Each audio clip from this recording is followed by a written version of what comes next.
Boxing Truth here, back with another video.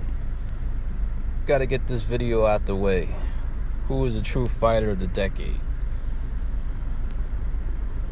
Who is really the best fighter of the past 10 years? Well, this past decade. And once again, Manny makes a very strong case. Pretty much has the strongest case. The only knock was that he got knocked out early in the decade. But once again, Manny's in consideration to be fighter of the decade for the second straight decade, which is very unprecedented, something you're probably never going to see again, as there's probably never going to be another fighter like Manny Pacquiao. Maybe not in my lifetime.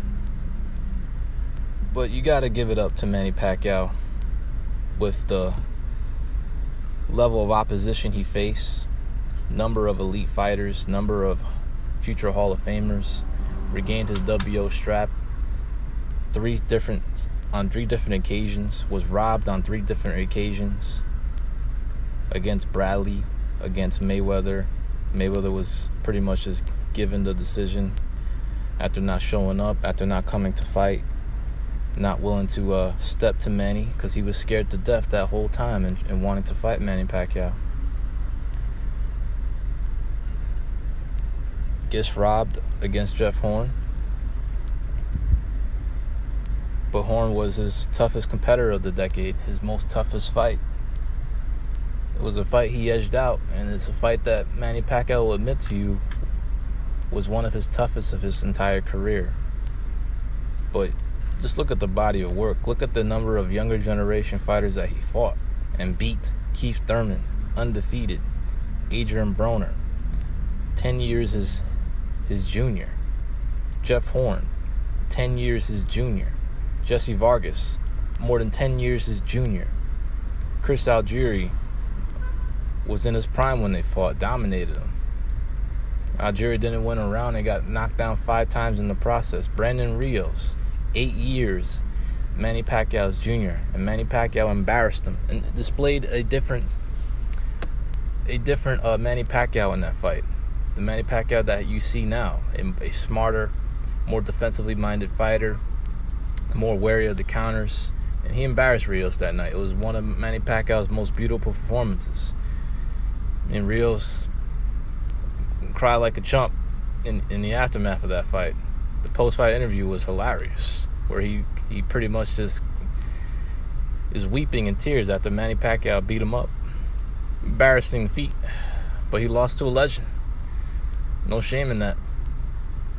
Avenged the loss to Timothy Bradley twice. Also has a win over Manuel Marquez this decade, his most clear-cut victory over him in my opinion, who was considered a pound-for-pound level fighter and also a future Hall of Famer.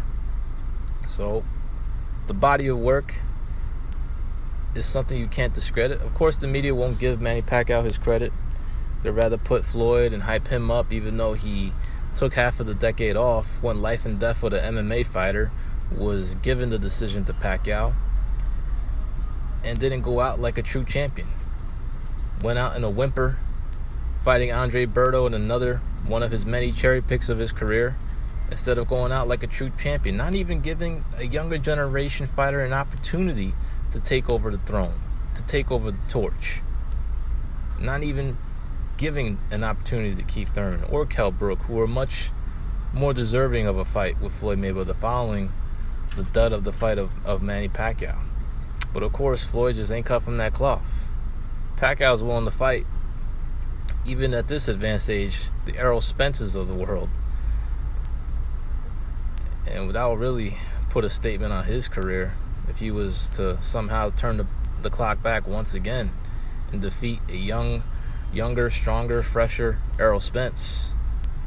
And of course, Manny Pacquiao will still be considered a live dog in that fight. Hopefully it happens if Floyd doesn't come to the table for a much talked about rematch. Canelo Alvarez is a close second for fighter of the decade. If it's not going to be Manny Pacquiao, Canelo should definitely get the nod for fighter of the decade. He was champion for all 10 years. Yes, of course, the first half of the decade wasn't very promising. He did win a title. He was looking good. He was looking like a potential star. But there were questions of whether he was going to be the fighter of tomorrow. We only saw flashes of it in the fight against Floyd Mayweather, who was green, who was weight trained, whose biggest win up to that point was a life and death struggle against Austin Trout. The people that say things about Canelo now, it was true at that time in the first part of the decade. He was coddled, he was protected, he didn't really have any wins of significance. He fought good fighters, but he didn't really fight the true top fighters of his weight class. Was gifted a belt in his first belt as champion. He was not really proving that his star power, he was as good as his star power as his star power. He still had a lot to prove, and the Miguel Cotto fight was the fight that got him over the hump. It was the fight that finally solidified Canelo's career as becoming the fighter of tomorrow, to potentially becoming a great fighter.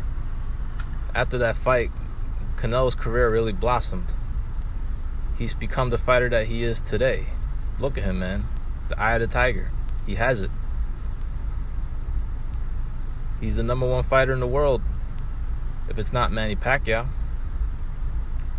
he should be the fighter of the decade if it's not going to be Manny Pacquiao. Has fought top fighters, has fought future Hall of Famers, has taken risks, unlike Mayweather before, who didn't really take those type of risks in his career.